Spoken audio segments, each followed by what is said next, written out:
ശ്രീമതി മാളവിക, വിസ്മയ നമുക്ക് മുന്നിലുണ്ട്. വിസ്മയുടെ ഒരു ടെലിഫോൺ സംഭാഷണം നമ്മൾ ആ സമയത്ത് പുറത്തുവിട്ടിരുന്നതാണ്.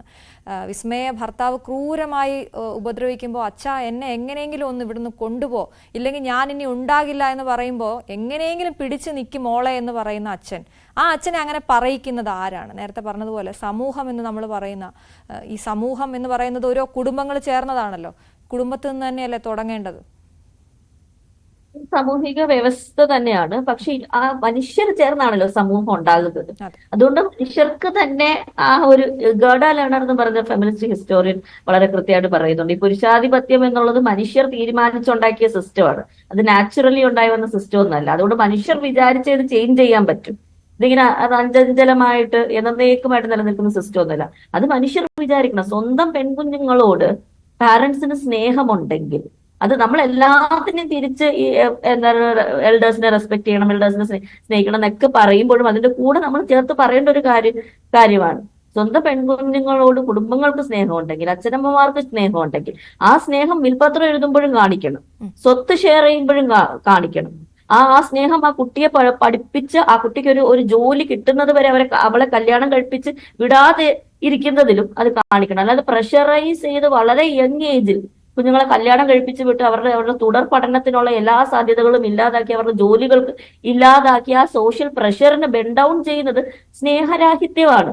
സ്വന്തം പ്രസ്റ്റീജിന് വേണ്ടി അല്ലെങ്കിൽ കുടുംബ മഹിമ കാക്കിപ്പോയാണ്. ഇപ്പോൾ ഏറ്റവും വലിയൊരു ഉത്കണ്ഠയാണ് പെൺകുട്ടികൾ ചീത്തയായി പോകും. എന്താണ്, വേറെ മതത്തിലെ ആളുമായിട്ട് വിവാഹത്തിലായി പോകുമോ, പ്രണയത്തിലായി പോകുമോ, അതുവഴി നമ്മുടെ പുരാതന മഹിമ ഇല്ലാതായി പോയി. ഈ കൺസേൺസിൽ നിന്നൊക്കെയാണ് വളരെ കുഞ്ഞിലേ തന്നെ എന്താണ് MA-ക്ക് പഠിക്കാതെ, MSc-ക്ക് പഠിക്കാതെ, MTech-ന് പഠിക്കാതെ കുഞ്ഞുങ്ങളെ കല്യാണം കഴിച്ച് വിടുന്നത്. അപ്പൊ ആ സമയം തൊട്ട് ഒന്നാമത് നമുക്ക് വലിയ ഏജ് ഡിഫറൻസ് കീപ്പ് ചെയ്തുകൊണ്ടാണ് കല്യാണങ്ങൾ ഇന്നും നടത്തപ്പെടുന്നത്. ഇതൊക്കെ മാറേണ്ട കാലം കഴിഞ്ഞിരിക്കുന്നു.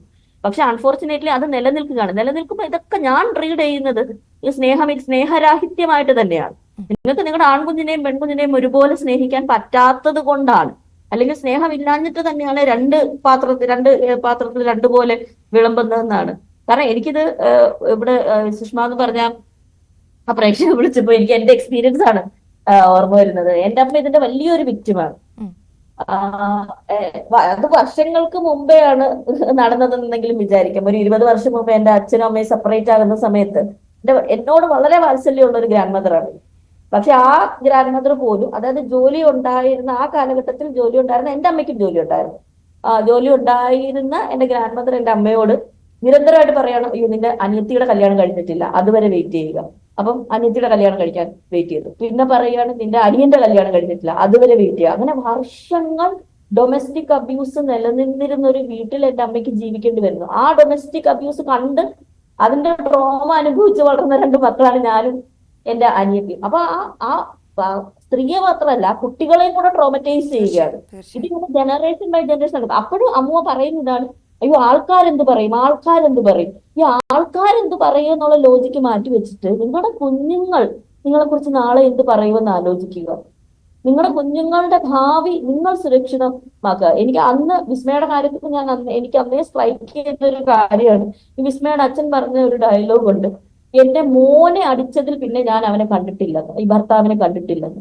അതായത് മോളെ അടിച്ചത് അത്ര വലിയ കാര്യമായിട്ട്, ആ അടി ഏൽക്കേണ്ടവളാണ് അവൾ എന്നുള്ള ബോധ്യമാണ് അദ്ദേഹത്തിന്റെ തലയിൽ അന്നും ഇരിക്കുന്നത്. ഇന്നും അങ്ങനെ ചിന്തിക്കുന്ന പാരന്റ്സ് ഉണ്ടല്ലോ എന്ന് ഓർക്കുമ്പോൾ നമുക്ക് വളരെ വലിയ ഷോക്കാണ് വരുന്നത്. ഇതിൽ നിന്ന് വെളിയിൽ വരണമെങ്കിൽ ഇവിടെ നേരത്തെ ഗീതാ മാം പറഞ്ഞ പോലെ എംപ്ലോയ്മെന്റ് അതിന് വലിയ എന്താണ്, എന്റെ അമ്മയ്ക്ക് ജോലി ഉള്ളത് കൊണ്ടാണ് നേരത്തെ ഇത് പറയുന്നത് പല വാതിലുകൾ മുട്ടിയിട്ടും ആ വാതിലുകളൊന്നും തുറക്കാതിരുന്നിട്ട് ഞങ്ങൾക്ക് ജീവിക്കാനും ഇന്ന് വളരെ അഭിമാനപൂർവ്വം തന്നെ ഇരിക്കാനും പറ്റിയത് അതുകൊണ്ട് തന്നെയാണ്. കാരണം എംപ്ലോയ്മെന്റ് അതിനുള്ള ഒരു മീൻസ് ആണ്. പക്ഷെ ആ എംപ്ലോയ്മെന്റ് ആവശ്യമായതുപോലെ തന്നെ കൃത്യമായിട്ടുള്ള നിയമം വേണം. ആ നിയമം നടപ്പാക്കാനുള്ള സിസ്റ്റവും വേണം.